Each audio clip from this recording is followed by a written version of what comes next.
ఇక ఇవాల్టి నుంచి అసెంబ్లీ ఉభయ సభలను ఉద్దేశించి ప్రసంగించనున్న గవర్నర్.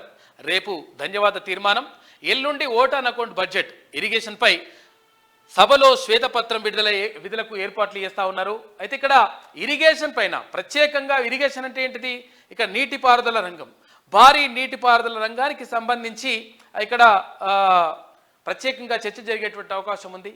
ఈ చర్చలో ప్రధానంగా కాళేశ్వరం పైన పెట్టిన ఖర్చు ఎంత, తర్వాత దానికి నిజంగా ఇప్పుడు నీళ్ళు వస్తున్నాయా, ఎందుకు మేడిగడ్డ కుంగిపోయింది, దీనికి గత ప్రభుత్వం చేసినటువంటి దగా ఏంది, మోసం ఏంది, తర్వాత ఎందుకు కప్పిపుచ్చారు, దీనికి సంబంధించి అన్ని విషయాలు కూడా శ్వేతపత్రం విడుదల చేయడానికి ప్రభుత్వం సిద్ధమైతా ఉంది. ఈ నేపథ్యంలోనే అక్కడ మాజీ ముఖ్యమంత్రి కల్వకుంట్ల చంద్రశేఖరరావు ఎట్టి పరిస్థితుల్లో అంటే రావాలి, ఈ సభకు అటెండ్ కావాలి, తర్వాత అసెంబ్లీ సమావేశాలకు అటెండ్ కావాలి, తర్వాత మేము చెప్పేటువంటి విషయాలను వినాలే, ఆయన ఇంకేం చెప్పుకుంటాడో చెప్పుకోవడానికి కూడా కావాల్సినంత టైం తీసుకోవచ్చు అని చెప్పేసి ఇప్పటికే ముఖ్యమంత్రి రేవంత్ రెడ్డి ప్రకటించారు.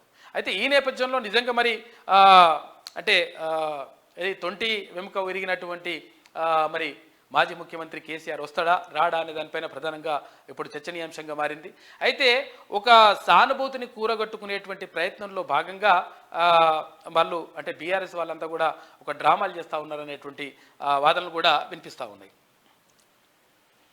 ఇక ఇరిగేషన్పై సభలో శ్వేతపత్రం విడుదలకు ఏర్పాట్లు, మేడిగడ్డపై విజిలెన్స్ రిపోర్టు రిలీజ్ చేసే ఛాన్స్ కూడా కనిపిస్తూ ఉంది ఈ సభలో. అసెంబ్లీ బడ్జెట్ సమావేశాలు గురువారం నుంచి ప్రారంభమవుతున్నాయి.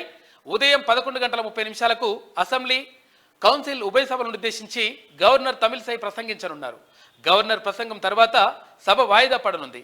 గురువారమే బీఏసీలను నియమించి వాటిని సమావేశపరిచే అవకాశం ఉంది. అయితే శుక్రవారం అసెంబ్లీ కౌన్సిల్ వేర్వేరుగా సమావేశమై గవర్నర్ ప్రసంగంపై ధన్యవాద తీర్మానం ప్రవేశపెట్టి చర్చించనున్నారు.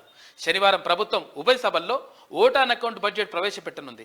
సోమవారం నుంచి బడ్జెట్పై సభ్యులు చర్చిస్తారు. ఇక బడ్జెట్ ఆమోదం పొందిన తర్వాత ఇరిగేషన్పై శ్వేతపత్రం ప్రవేశపెట్టి చర్చించే అవకాశం ఉంది.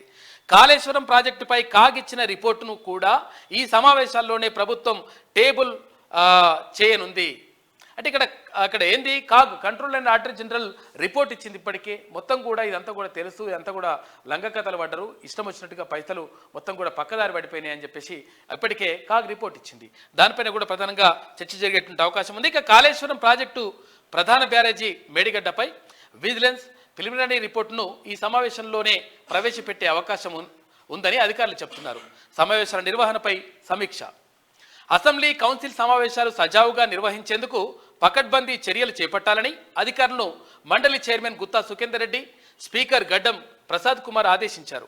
సమావేశాల నిర్వహణపై అసెంబ్లీ ఆవరణలోని కమిటీ హాల్లో శాసనసభ వ్యవహారాల శాఖ మంత్రి శ్రీధర్ బాబుతో కలిసి వారు సమీక్ష నిర్వహించారు.